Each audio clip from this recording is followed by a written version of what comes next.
Hello and welcome. In this new video we will learn to apply the chi-square test in Excel.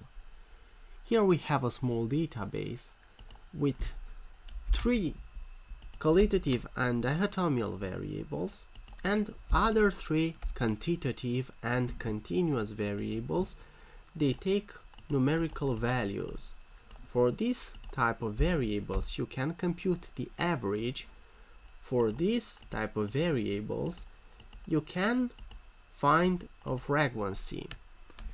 Please keep in mind that for chi-square test we need qualitative variables.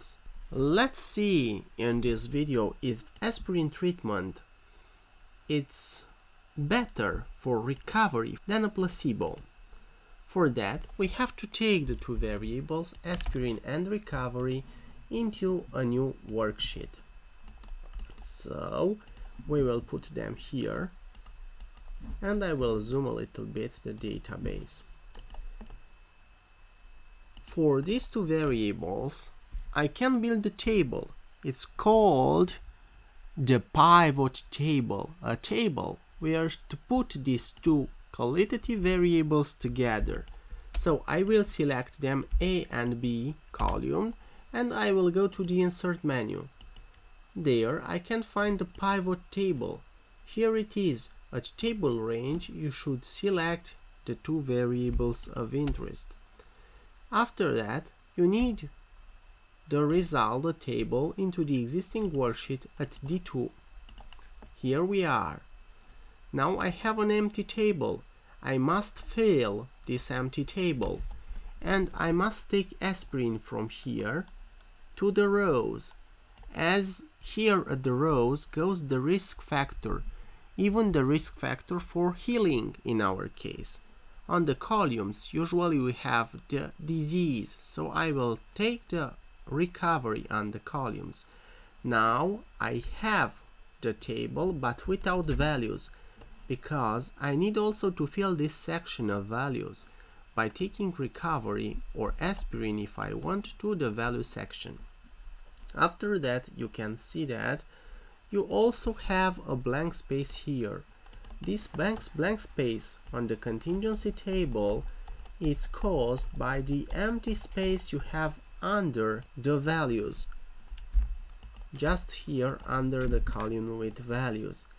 So to get rid of this empty space you have to check this arrow here and uncheck the blank.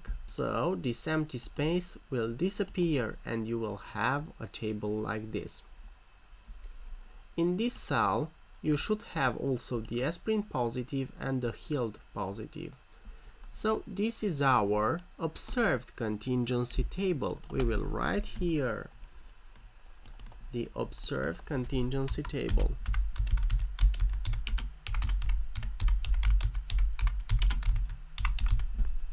This is the situation in our sample. We can build another table. It is called theoretical contingency table.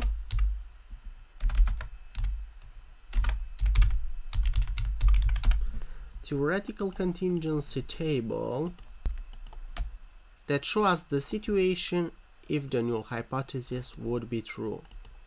So we will copy this table again here, and we will keep only the values, because the values here in the middle will change. The values of interest for us are these values in the middle. So in the theoretical contingency table we will have different values here in the middle. They are computed using this formula. We will multiply the totals on the column with the totals on the rows, and we will divide by the total number of subjects. For this cell we will multiply the totals on the columns with the totals on the rows and divide them by the total number of subjects. Again, we will put an equal. We will multiply the total on the columns with the total on the rows and divide by the total number of subjects. And again, the totals on the columns multiplied by the totals on the rows and divide by the total number of subjects. Here is our theoretical contingency table that shows us what would happen if the null hypothesis would be true.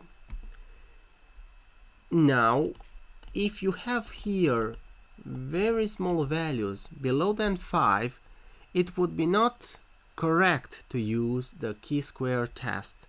You should use in this situation the Fisher exact test. But because here you have no values lower than 5, you can use the chi-square test. So we will put an equal, we will write chi-square test, and we will choose the cells of interest. So these first 4 cells from the observed contingency table, then a comma and a space, and these 4 tests from the theoretical contingency table. We will close the brackets and we will press enter. This is the p-value. As you can see, the p-value in this situation is 3.4 e minus 0.7. When you have an e minus in the end, that means a very low p-value. So you will select with right click here, format cells, select them to be a number with more than 7 decimals, and you will see that it's a very low p-value. So again, in this case, p is lower than 0.05, and we have statistically significant results because we can reject the null hypothesis and accept the alternative one, a higher frequency of recovery in the group treated with aspirin than in the group that received placebo. So, the recovery have a higher frequency, a significantly higher frequency in the group that received aspirin than in the group that received placebo. Thanks a lot for your attention and hope this will help you. Have a wonderful day.